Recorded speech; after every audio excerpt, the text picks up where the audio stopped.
आनंद तिवारी ने बड़ी खबर दी है। मानसा पुलिस स्टेशन में जो गाड़ी खड़ी है सिद्धू मूसेवाला की जीप जिसमें उनकी हत्या की गई थी, उसकी जांच के लिए फोरेंसिक टीम वहां पर पहुंची है। 30 बुलेट के निशान तो सिर्फ गाड़ी पर हैं। गाड़ी के 3 पहिए पूरी तरह से ध्वस्त हो चुके हैं, उनके टायर पंक्चर हो गए हैं। 30 फायर किया गया था उस गाड़ी पर। सिद्धू मूसेवाला ड्राइविंग सीट पर थे, उनको लक्ष्य करके सारी गोलियां चलाई गई थी। हमारे सहयोगी आनंद की ये एक्सक्लूसिव खबर है। आनंद, ऐसा दिखता है कि हमलावरों को पहले से पता था, स्पष्ट उनको पता था कि सिद्धू मूसेवाला ही गाड़ी चला रहे हैं, इसलिए जिन गोलियों को भी चलाया गया उनका सबका लक्ष्य सिद्धू मूसेवाला यानी ड्राइविंग सीट की तरफ था। जी देखिए, बिल्कुल टारगेट किलिंग है ये, बिल्कुल पूरी तरह से रेकी की गई है और उसके बाद इस हत्याकांड को अंजाम दिया गया। अरुण, लेकिन एक और बड़ी खबर आ रही है इस बीच दिल्ली से। जो लारेंस बिश्नोई की लीगल टीम है उसका एक बड़ा बयान सामने आया है। जो उनकी लॉयर है, महिला लॉयर, उन्होंने दावा किया है कि वो कानूनी इसमें अपील करने जा रही है दिल्ली की पटियाला हाउस कोर्ट में कि अगर लारेंस बिश्नोई को पुलिस पंजाब लेकर आती है तो उसका इनकाउंटर हो सकता है। और इसके पहले भी लगातार उसको थ्रेट मिल चुकी है। तो अगर तिहाड़ जेल से वो बाहर आता है तो उसकी जान को खतरा है। और उन्होंने एक और बात की, उन्होंने कहा है कि जिस तरह से सोशल मीडिया पोस्ट आ रही है, लेकिन लारेंस बिश्नोई अगर तिहाड़ जेल के अंदर है तो वो इतनी बड़ी कॉन्स्पिरेसी कैसे रख सकता है। यानी कि उन्होंने तिहाड़ जेल को भी सवालों के घेरे में खड़ा कर दिया है। लेकिन अरुण, अगर हम थोड़ा पीछे चले इस पूरी घटना के, तो अब इसके तार सीधे सीधे आतंकी रिंदा से जुड़े पाए जा रहे हैं, क्योंकि यह खुलासा भी दिल्ली पुलिस की इंटेलिजेंस यूनिट ने किया है। क्योंकि देवेंद्र बंबैया, जिसकी मौत हो चुकी है, वो लारेंस बिश्नोई का एक तरीके से विरोधी खेमा था और उसकी मौत के बाद इस गैंग की कमान जो है वो लकी पटियाल के ऊपर आ गई थी, जो इस समय अर्मानिया में बताया जाता है। और उसने इस पूरी घटना के बाद अब बदला लेने की जिम्मेदारी की पोस्ट साझा की है और उसने दावा किया है कि अब लारेंस बिश्नोई खेमे के एक बड़े सिंगर को टारगेट किया जा सकता है, जो दिल्ली में 2 बड़े गैंगस्टरों से इस समय मकोका में दिल्ली पुलिस की स्पेशल सेल पूछताछ कर रही है। एक वो जो काला राणा, जिसको कि बाहर से डिपोर्ट करके दिल्ली पुलिस लेके आई है, और दूसरा काला जठेड़ी, जो लारेंस बिश्नोई और गोल्डी बरार का सबसे खास सहयोगी बताया जाता है, जिसे दिल्ली पुलिस की काउंटर इंटेलिजेंस यूनिट ने पकड़ा था। इनके पूछताछ से अब यह खुलासा हुआ है कि पंजाब में यह गैंगवार जो है वो रुकने वाली नहीं है। और लगातार हम जैसे पहले दिन से बता रहे हैं कि पंजाब में जो म्यूजिक इंडस्ट्री में वर्चस्व की जो जंग है, उसमें कहीं ना कहीं जो सिंगर हैं उन्हें टारगेट किया जा रहा है। और पहले भी लारेंस बिश्नोई खेमे ने कई बार कुछ सिंगरों से एक्सटॉर्शन मनी की डिमांड की थी और जो सिंगरों ने देने से मना कर दिया था वो लारेंस बिश्नोई खेमे के निशाने पे थे। यही वजह थी कि कई गैंगस्टरों का साथ जो सिंगर है उन्होंने उनकी देना मजबूरी थी कि वो उनको प्रोडक्शन मिले, लेकिन कहीं ना कहीं वो इसी गैंगस्टरों के मकड़ जाल में ये सिंगर फंसे। और हमने देखा कि कल किस तरह से एक मशहूर, एक फेमस पंजाब के सिंगर जो हैं, जिनकी काफ़ी लोकप्रियता थी, उनकी दर्दनाक तरीके से हत्या कर दी गई।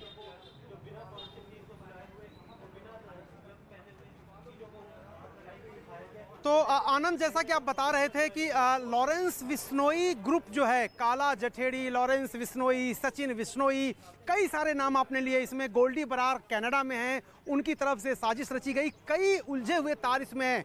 एक बार जरा दर्शकों के लिए समझाइए कि ये लॉरेंस बिश्नोई ग्रुप ने सिद्धू मूसेवाला की हत्या क्यों की, इसके पीछे क्या राज है और क्या वो मानते थे। जबकि सोशल मीडिया पोस्ट में लॉरेंस बिश्नोई ग्रुप के लोग कह रहे हैं कि सिद्धू मूसेवाला के मैनेजर ने उन लोगों को सहायता की थी, उनको लॉजिस्टिक सपोर्ट दिया था, उनको ठहराया था जिन्होंने उनके करीबी की हत्या की थी। ये पूरा मामला जरा दर्शकों के लिए समझाइए। जी देखिए अरुण, ये एक आरोप था। देखिए, जैसे कि मोहाली में जब विक्की मिद्दू खेड़ा, जो अकाली के नेता थे और जो जानकारी आ रही थी उनके परिवार से कि वो चुनाव लड़ने जा रहे थे, उनकी मोहाली में दिन दहाड़े जब टारगेट किलिंग की गई, तो उसके बाद दिल्ली पुलिस की जो स्पेशल सेल है काउंटर इंटेलिजेंस यूनिट की, जिसको मनीषी चंद्रा लीड करते हैं, उन्होंने करीबन दर्जन भर से ज्यादा गैंगस्टर और शार्प शूटर को गिरफ्तार किया था। और उसमें एक नाम निकल के आया था गुड़गांव के कौशल गैंगस्टर का, जिसकी गिरफ्तारी हुई। तो यह खुलासा हुआ कि कौशल ने कुछ लोगों को हायर किया गया था और कौशल को ये टारगेट जो है ये एक शगुन नाम का जो मैनेजर था सिद्धू मूसेवाला का, उसकी तरफ से मिला था। लेकिन इन आरोपों पे जब हमने पंजाब पुलिस से बात करने की चाहिए तो उनका कहना था कि आरोप है और इस पर सिद्धू मूसेवाला से आने वाले वक्त में पूछताछ की जाएगी। लेकिन जो सबसे अहम किरदार था शगुन, जिसका चंडीगढ़ में एक ऑफिस था जहां पे बताया जा रहा है कि जो शार्प शूटर थे वो रुके थे विक्की मिद्दू खेड़ा के और उन्होंने रेकी करी थी बाकायदा विक्की मिद्दू खेड़ा की। वो जो मेन शगुन था इसमें मैनेजर, वो ऑस्ट्रेलिया भाग गया अचानक से और फरार हो गया। ये बड़ा सवाल था क्योंकि वो अब इंडिया में नहीं है, तो उससे पूछताछ होना काफी अहम थी। इसी दौरान हमने कई बार मोहाली के जो एसएसपी है उनसे फोन पे बात की। उनका कहना था कि इस पूरी बात को रूल आउट कर रहे हैं, जो स्पेशल सेल की इंटरोगेशन में आया कि इसके पीछे जो मास्टरमाइंड है वो सिद्धू मूसेवाला है। लेकिन सिद्धू मूसेवाला ने न्यूज 18 के कई इंटरव्यू में दावा किया था कि उसका नाम जबरन इस गैंगवार में घसीटा जा रहा है और उसका विक्की मिद्दूखेड़ा से कोई दूर दूर तक ताल्लुकात नहीं है। लेकिन जो गैंगस्टर पकड़े गए थे उनके इंट्रोगेशन में इस बात का खुलासा हुआ था कि ये गैंगवार जो है ये म्यूजिक इंडस्ट्री में वर्चस्व की जंग के चलते हुई थी और यही वजह थी। आनंद, आप बहुत ही महत्वपूर्ण जानकारी दे रहे थे। लेकिन जिस तरह से अमेरिका में गन कल्चर को लेकर सवाल खड़े हो रहे हैं, वैसे ही पंजाब में भी गन कल्चर को लेकर सवाल खड़े हो रहे हैं। कुछ दिन पहले न्यूज 18 ने सिद्धू मूसेवाला से गन कल्चर को लेकर ही सवाल पूछा था, लेकिन उन्होंने इसको अपनी आत्म सुरक्षा से जोड़ दिया था। सुनिए क्या कुछ कहा था सिद्धू मूसेवाला ने। बार बार लोग कहते हैं कि साहब आप गन कल्चर को प्रमोट कर रहे हो। नहीं, guns is not a bad thing. हमको मालूम होना चाहिए कि उसको यूज़ कैसे करना है और उसके नुकसान क्या हैं, फ़ायदे क्या हैं। So gun is not a bad thing.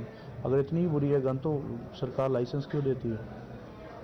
मैं यही पूछना चाहता हूँ। उसका पता होना चाहिए हाउ टू यूज़ इट, कहाँ पे यूज़ करनी है, कहाँ पे नहीं यूज़ करनी है, कौन सी बात हमारे हक में है, कौन सी खिलाफ है। तो ये आपसे वोटर पूछ नहीं रहे कॉन्स्टिट्यूंसी में? मैं तो चाहता हूँ कि मुझसे पूछे। I will clear out the things. मैं उनको बताऊँगा कि बताओ अगर ये इतनी बुरी है तो गुरु साहिबान ने हमारे 5 ककारों में हसरी साहब क्यों रही है?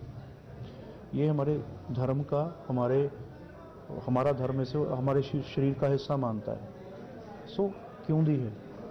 अगर आर्मी के पास हथियार हैं वो एक पर्पस के लिए हैं। अगर वो वही आर्मी हमारे लोगों पे तान दे तो दैट्स अ बैड थिंग। उनके पास पर्पस है सेफ्टी के लिए। सो गन्स का बेसिकली जो रीज़न है रखने का वो सेफ्टी है, पर्सनल सेफ्टी है। तो आप सिद्धू मूसेवाला को सुन रहे थे। सिद्धू मूसेवाला के पिता ने जो एफआईआर दर्ज कराई उसमें साफ तौर पर उन्होंने कहा है कि लॉरेंस बिश्नोई ग्रुप से उनको धमकियां मिल रही थी, फिरौती की रकम मांगी जा रही थी, और भी ग्रुप थे जो सिंगर से फिरौती मांग रहे थे। सवाल अब ये उठता है कि उन्होंने ये भी कहा एफआईआर में कि इन्हीं फिरौतियों की मांग से, इन्हीं धमकियों की वजह से उन्होंने एक फॉर्च्यूनर को बुलेट प्रूफ करवाया था। अब सवाल बड़ा उठता है आनंद, मैं आपसे इस सवाल का जवाब चाहता हूं कि अगर उनके पास फॉर्च्यूनर थी जो बुलेट प्रूफ थी, अगर उनके पास सिक्योरिटी थी, क्योंकि पिछले दिनों एक खबर आई थी कि उनकी सुरक्षा में कटौती की गई है। सुरक्षा उनके पास अब भी है, पुलिस की सुरक्षा उनके पास है, सिर्फ उसमें कटौती की गई थी, यानी वो डाउनग्रेड किया गया था। तो क्या वजह रही कि कल जब वो निकले थे यहाँ से अपने घर से अपनी मौसी घर जाने के लिए, तो बुलेट प्रूफ कार में नहीं निकले, जबकि उनको धमकियां मिल रही थी पहले से? जी देखिए, बिल्कुल अरुण, ये तमाम जो सवाल हैं ये जवाब है जो पंजाब पुलिस भी चाहती है कि इसके जवाब मिले, और इसके लिए सबसे अहम किरदार अब उनके पिता हैं जिन्होंने ये एफआईआर दर्ज कराई है और उसमें तमाम चीज़ों का ब्यौरा दिया है कि किस तरह से पूरा जो घटनाक्रम हुआ है, किस तरह से घर से वो निकले थे और उसके बाद वो अपने जो गनर हैं उन्हें घर पे छोड़ के गए थे।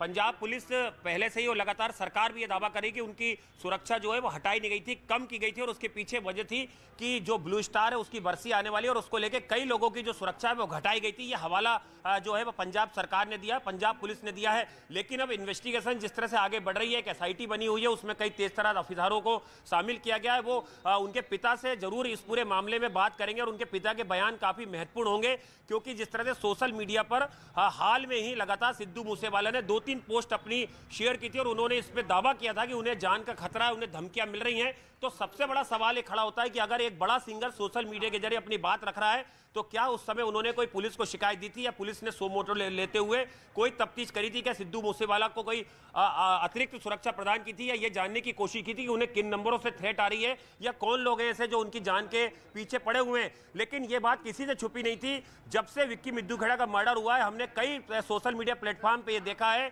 कई सोशल मीडिया प्लेटफॉर्म के जरिए लॉरेंस बिश्नोई गैंग के या जो गोल्डी बरार गैंग के महत्वपूर्ण जानकारी दे रहे थे, लेकिन इस वक्त हमें स्टूडियो लौटना होगा।